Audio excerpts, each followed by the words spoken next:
There's nothing green about solar panels. It's all a cash grab. Let me show you my neighborhood and how stupid everything is built. When governments get involved into giving you free money for certain things, these companies are incentivized to build stupid things. And that's one of the things that they've built over there, an absolute idiotic thing. This is my solar panel that I'm building. And you can see I'm coming this way. And the sun, it's starting over there and it's going this way. So my house is perfectly placed to face the sun. And just looking in a neighborhood a little bit, look how dumb everything is. So this guy paid for solar, and the solar panels are not facing the sun at all, because most likely he has a pool warmer or something like that on the other side, and the sun is there, and he's getting maybe 30% on those solar. But he somehow paid a lot of money for that solar system, and there's just one guy, and then you see another guy over there. So again, the solar panels are supposed to face that way, and that was a money grab again. This guy got his solar panels completely opposite way installed. This is just dumb as it gets. And he's not the only one. If you look over there, there is a solar panel system over there, all in the shade. So it's not even facing the sun, but it's all in the shade of those palm trees. So most likely the neighbor is just shading that guy's yard.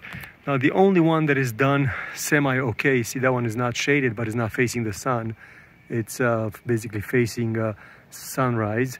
And that one is the only one that is properly done. That's mine. That's exactly like mine. So that's the only one that actually got the solar panels installed in the right direction. And over there, there's another guy, like behind that guy, there's another guy that has exactly the same problem. Most likely those palm trees also are shading whatever he has on the other side of the house. That's the problem with solar panels. It's a cash grab. The companies that come over and install it, they either make you pay up front for it, or they try to get you a loan. And you're gonna pay for that loan forever. And it's even more complicated than that, because you have to look the way that the power bill actually gets reducted. So what you have is you have a meter that you pay a monthly fee for it. So your power meter at the house in Nevada costs about $18 a month. You're gonna pay $18 regardless if you use any power or not. That's the privilege of being hooked up to the network. But if you're installing the net metering, as these guys did, they insist to install a secondary meter, which you're paying another additional $18 a month for it, and some other fees on top of it, to be able to be privileged enough to be able to give them electricity, and therefore they could give you a credit for it. So they have the normal meter and they have the secondary meter, and they subtract from the first meter, the second meter, whatever you produced. And not only that, but you're paying 20 cents a kilowatt, and they only pay you like 10 cents for the power that you're producing. So it's not like a 1-to-1, it's like a 2-to-1 ratio. So you have to produce twice as much that you're using to be able to get anywhere. So now you have a guaranteed $40 a month bill, because those meters are not free. And it's just really, really dumb. So the type of a system that I'm installing right now, it's battery powered. I'm not putting anything in the network. All I do is just produce my own power and just use it in the house. And this is the most efficient way. So I'm gonna have 24 solar panels over here, and that's a 2.4 kilowatt system. That will cost me about $1,100, maybe $1,200 with Amazon. Right now you're buying 50 cents a kilowatt, so it's pretty cheap to buy them. And then I haven't installed them on anything fancy. As you can see, I have just wood brackets that will last 10 years. The life of the solar panels, 20 years easy here in Nevada, because it doesn't rain, so it doesn't rot. And really, that's the best way to do it. I want to show you what I have inside and how my system is going to get paid off in 2 years, basically.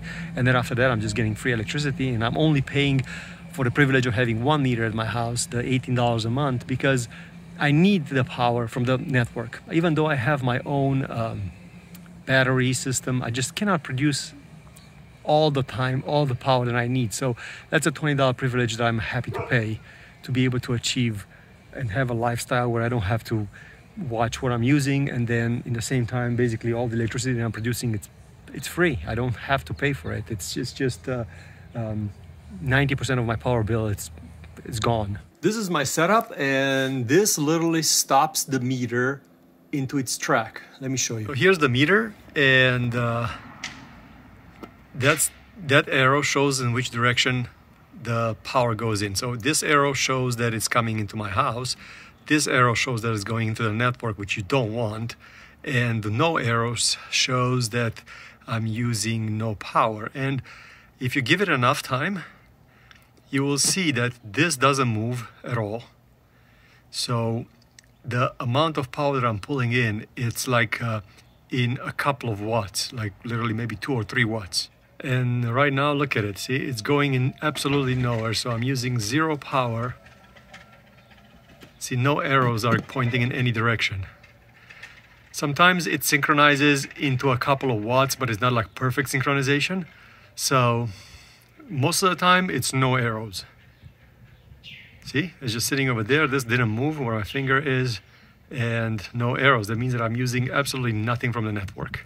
As far as the production goes, so the sensor is on the wires for the plugs, for all the plugs in the house. So basically the sensor is here.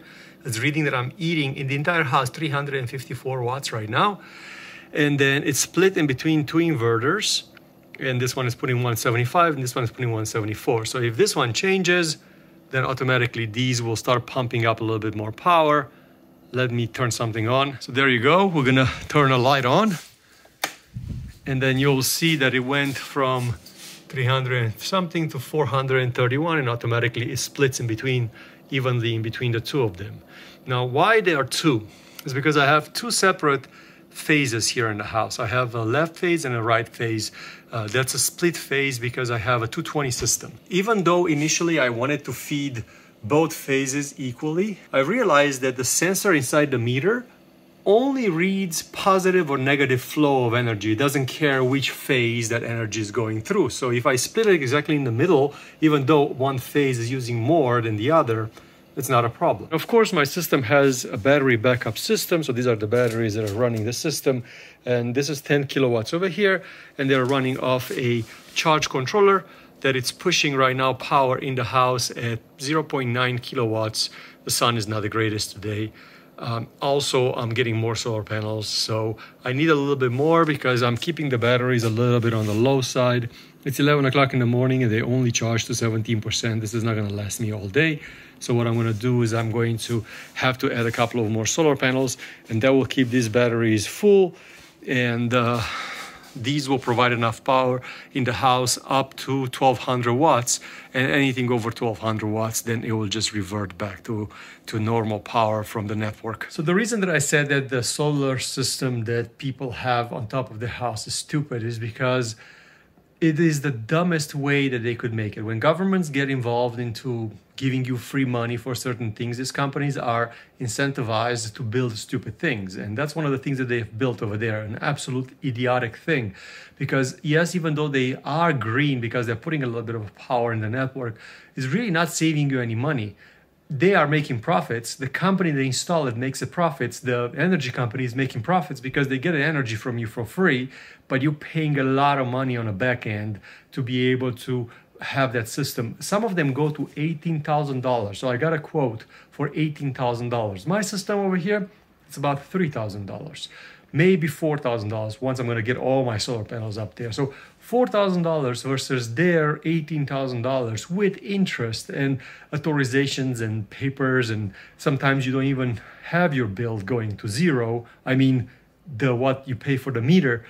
Those systems are just absolute garbage. But those are the only systems that you could sell to the average guy, because this is just too complicated for the most people.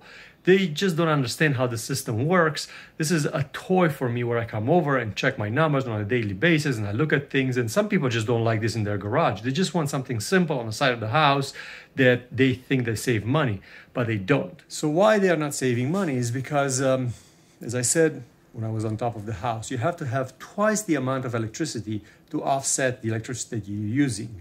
Also, the sun is not shining 24/7. So for the days that you are not producing any electricity or you're producing very, very little, you have to compensate for the extra days that you have. Also, some days are really, really short. In wintertime, you only get about 4 or 5 hours of full sun. So theoretically, if you are using, let's say, a theoretical 1 kilowatt, you need 3 kilowatts to be able to offset all that. That means that if your house uses 10 kilowatts, you need 30 kilowatts of energy produced just to be able to offset, not to mention that you still have to pay for the 2 meters. So is just really, really dumb. And this system works just great. It just ties to your network. It's flawless, seamless. So it produces only enough power to run your appliances in the house. If you need more, it just pulls it from the network. There is no switches, there's no transfer things. This is really, really the best way to go, especially when you have batteries. So at night when the sun goes out, whatever I've stored in the batteries, which the other system doesn't do, is going to just be slowly consumed overnight. And if I was able to charge my batteries all the way to the top and I could drain them all the way to the bottom, then I'm running the house basically for free, especially at night when you have very, very small consumption. Now the math is very complicated for each person. For example, if I will have an electrical car, this 10 kilowatts is nothing. It's like a fart in the tornado because it will not make a difference. I will need a bigger charge controller and I need completely different inverters and stuff like that. This system is sized for my house. So just to give you some numbers, my house uses at best about 10 kilowatts a day. When I'm not home, 8 kilowatts a day. And that's just little stuff that runs around the house. When I'm charging my electric bicycle, which is basically sitting in that corner, it's a 4 kilowatt charging electric bicycle, then that's changing the math automatically. Also, if you have an electric car, it changes the math automatically. If you don't have sun, it changes the math automatically. If all these things can influence, and for some people I say, well, why don't you just run a normal inverter, which I have somewhere over there, but why don't you just run a normal inverter and run your house on the inverter? Well, you don't want that because then it complicates things even more. I have to come over here and plug and unplug things or have transfer switches for when there's no solar power, and I don't need to do so. I'm still going to need some kind of a power when the power goes out, and I don't want to run a generator. So because of that, I'm just going to keep the $20 a month or $18 a month for Nevada Power, and then just run the system in parallel and save a lot of money on my energy bill. Basically, my energy bill dropped to, I'm paying like $22, $23 in winter, spring, and fall. And summertime, when it gets really, really hot and the AC kicks in, this can really compensate for the entire house. So then it's going to the 40s and 50s. So nothing crazy. And I'm happy with that. So that's what I'm trying to say, is that they're building really stupid solar systems. And I always laugh when they come over and make the offers to me because you could clearly see that the people that are selling these things don't really understand them. So they sell whatever they're told to sell. And even when they understand them, you totally see it's a scam. And if you don't think it's a scam and you have that solar system, write me a comment at the bottom of the video. If you think it's a scam, write me a comment at the bottom of the video. I'm curious to see what are your thoughts, because we share experiences. These are the experiences that I have, and this is the system that I built. I have a lot of fun and joy to come over and check it every day. I would have done it either or because it's more fun than the one that I already built. But maybe you have a different experience, and if that's the case, I want to hear it. So write me a comment, and thanks for watching.